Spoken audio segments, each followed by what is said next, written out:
আমি গত আগস্ট মাসের প্রথম সপ্তাহে আমার স্পেন সফর ছিল। আমি স্পেনের বহুত ওয়াজ করেছি, কিন্তু স্পেন আমি চোখে দেখি নাই। মুসলমানদের বিজয় যদি কোরআনের উপরে মুসলমানেরা থাকে, তাহলে আল্লাহ তাআলা তাদেরকে কিভাবে সাহায্য করেন, আর কোরআন থেকে ইসলাম থেকে সরে গেলে পরে কি বিপদ হয়, আমি আমার চোখে দেখে এসেছি। আমি সেই আমার চোখে দেখা স্পেনের ঘটনা আমি আপনাদের সামনে এই সুযোগে বলে নিতে চাই। 711 খ্রিস্টাব্দ থেকে 1492 খ্রিস্টাব্দ পর্যন্ত সুদীর্ঘ 800 বছর আমরা শাসন করেছি স্পেন, পর্তুগাল এবং ফ্রান্স। মুসলমানেরা যখন ভোগবিলাসে মাতোয়ারা হয়ে গেল, তখন তারা স্পেন ছাড়তে বাধ্য হলো। মৃত্যু, ধ্বংসস্তূপ এবং ধর্মান্তর হওয়ার শিকার হয়ে গেল তারা। তাদের মসজিদ সমূহ বিরান হয়ে গেল, মসজিদগুলো থিয়েটার হয়ে গেল, শরাবখানায় পরিণত হয়ে গেল। দীর্ঘ 500 বছর পর মুসলমানেরা স্পেন ছাড়ার 500 বছর পর গ্রানাডায় একটি মসজিদ তৈরি করা হলো। সেই মসজিদে মুসলমানদের, স্পেনে মুসলমানদের পরাজয়ের 500 বছর পর প্রথম যে আজান উঠল যে মসজিদে, সেই মসজিদে আমার দাওয়াত হলো। সেই উপলক্ষে আমি সেখানে গেলাম এবং ইতিহাসের কথা আমার মনে পড়ল। গত আগস্ট মাসের 4 তারিখে ছিল আমার স্পেন সফর। আমরা ইতিহাস থেকে জানি যে 711 খ্রিস্টাব্দে আফ্রিকার বিরাট অঞ্চল দখল করে উমাইয়া শাসকদের প্রধান সেনাপতি তারেক বিন জিয়াদ, তিনি ভূমধ্য সাগরের মধ্য দিয়ে পালতোলা জাহাজে পার হয়ে গেলেন। ভূমধ্য সাগর পাড়ি দিয়ে স্পেনের তটরেখায় গিয়ে পৌঁছলেন, যেটাকে বলা হয় জিব্রাল্টার। তারা বলে আসলে নামটা হলো জাবালুত তারেক। আমরা ইতিহাস থেকে জানতে পারি যে নবী করিম সাল্লাল্লাহু আলাইহি ওয়াসাল্লামের ইন্তেকালের 70 বছর যেতে না যেতে মুসা বিন নুসাইর জয় করেন গোটা আরব ভূখণ্ড, এবং মুহাম্মদ বিন কাসিম জয় করেন সিন্ধু, ভারতের সিন্ধু দখল করলেন তিনি। এরপরে কুতাইবা ইবনে মুসা ইবনে মুসলিম, তিনি জয় করেন গোটা এশিয়া, এশিয়ার বিস্তীর্ণ অঞ্চল, আরব, এশিয়া, আফ্রিকা এবং ইউরোপের স্পেন পর্যন্ত চলে গেল মুসলমানদের এই বিশাল বাহিনী। প্রিয় ভাই সব, জাবালুত তারেক পার হয়ে উমাইয়াদের সেনাপতি যখন স্পেনে পৌঁছে গেলেন, তিনি সাথীদেরকে বললেন, জাহাজগুলো টেনে কুলে উঠাও। জাহাজগুলো টেনে কুলে উঠানো হলো। তার সেই ভাষণ আরবি সাহিত্যে স্বর্ণাক্ষরে লেখা থাকবে। তিনি বললেন, আইয়ুহাল ইখওয়ান, আল বাহরু মিন ওয়ারাইকুম ওয়াল আদুবু আমামাকুম ফাইনাল মাফার। জাহাজগুলি তো সব পুড়িয়ে দেওয়া হলো, এখন তোমরা যাবে কোথায়? পেছনে ক্ষুধার্ত সমুদ্র, আর সামনে রয়েছে রণারিক বাহিনী, দুর্ধর্ষ বাহিনী। আমরা ইউরোপ থেকে ফিরে যাওয়ার জন্য আসি নাই, হয় ইসলামের পতাকা উড়াবো, না হয় দুনিয়া থেকে বিদায় হয়ে যাব। সেনাবাহিনী রাজি হয়ে গেল, শুরু হয়ে গেল যুদ্ধ, এবং এই যুদ্ধে আল্লাহ রাব্বুল আলামিন মুসলমানদেরকে বিজয় দান করলেন। পুরা স্পেন দখল হলো, পর্তুগাল দখল হলো, পুরা ফ্রান্স দখল হয়ে গেল মুসলমানদের। মুসলমানেরা সেখানে স্কুল, কলেজ, বিশ্ববিদ্যালয়, মাদ্রাসা ইত্যাদি তৈরি করলেন।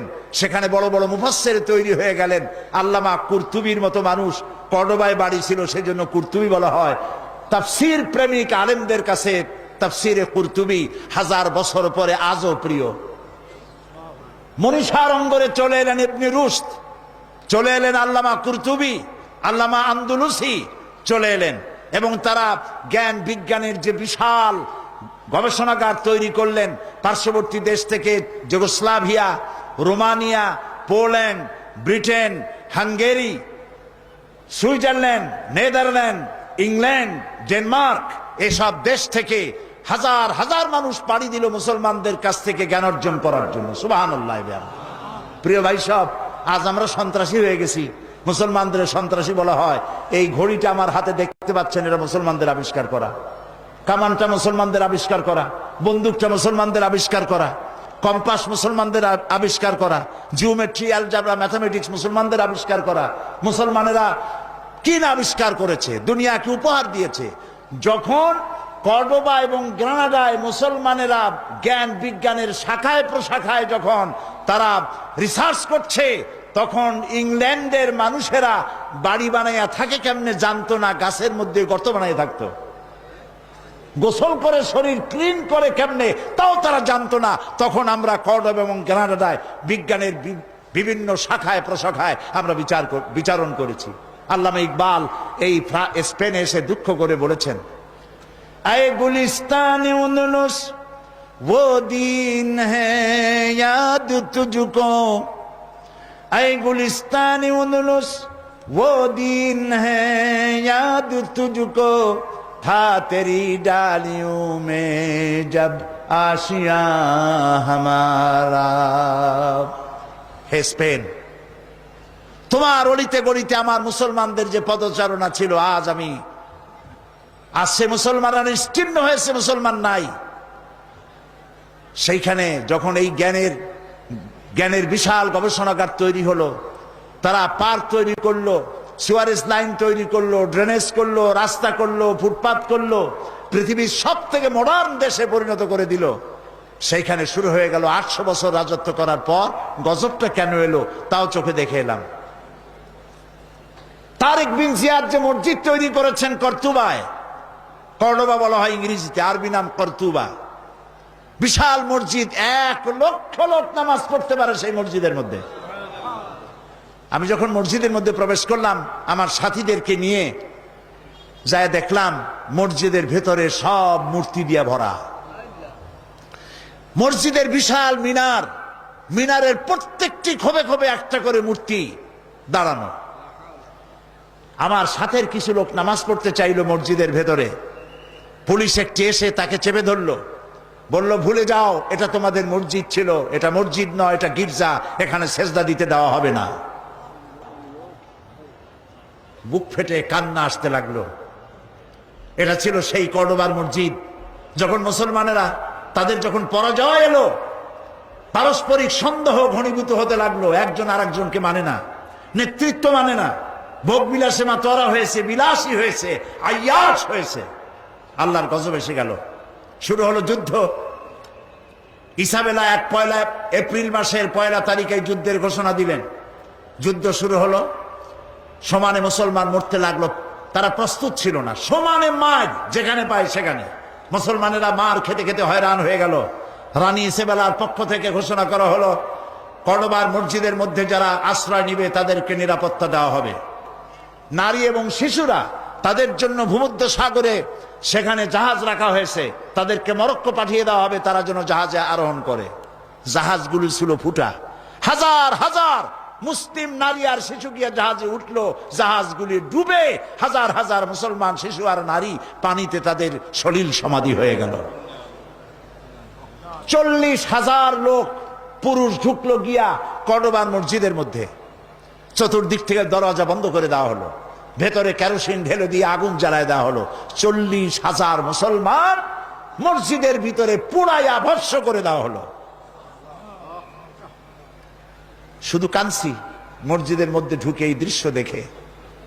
বাইরে এসে দেখলাম নদী, মসজিদের পাশে একটি নদী, ছোট্ট নদী, কর্ণফুলীর মতোই হবে বা তার থেকে ছোট হবে।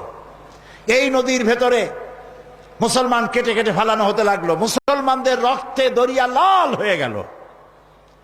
পাশে ছিল লাইব্রেরি, মুসলমানেরা গবেষণা করত যে কিতাব, সেই সব কিতাব, হাদিস, দর্শন, বিজ্ঞান সব বই ফেলে দেওয়া হলো। সেই সমস্ত কিতাব ফেলে দেওয়ার কারণে নদীর স্রোত বন্ধ হয়ে গেল। আজকে যারা সভ্যতার দাবিদার, ইউরোপ, আমেরিকা, এরা সভ্য নয়, এরা সভ্যতার দুশ্মন, যার জন্য ইরাকের 1000 বছরের সভ্যতাকে জ্বালিয়ে পুড়িয়ে লুট করে তারা শেষ করে ফেলেছে। এরা সভ্যতার দাবি করে, আসলে তারা সভ্য নয়। প্রিয় ভাই সব, যেদিন এই মুসলমানদেরকে যেদিন এই মুসলমানদেরকে আগুনে পোড়ায় মারা হয় সেই দিনটা ছিল 1 এপ্রিল, এপ্রিল ফুল।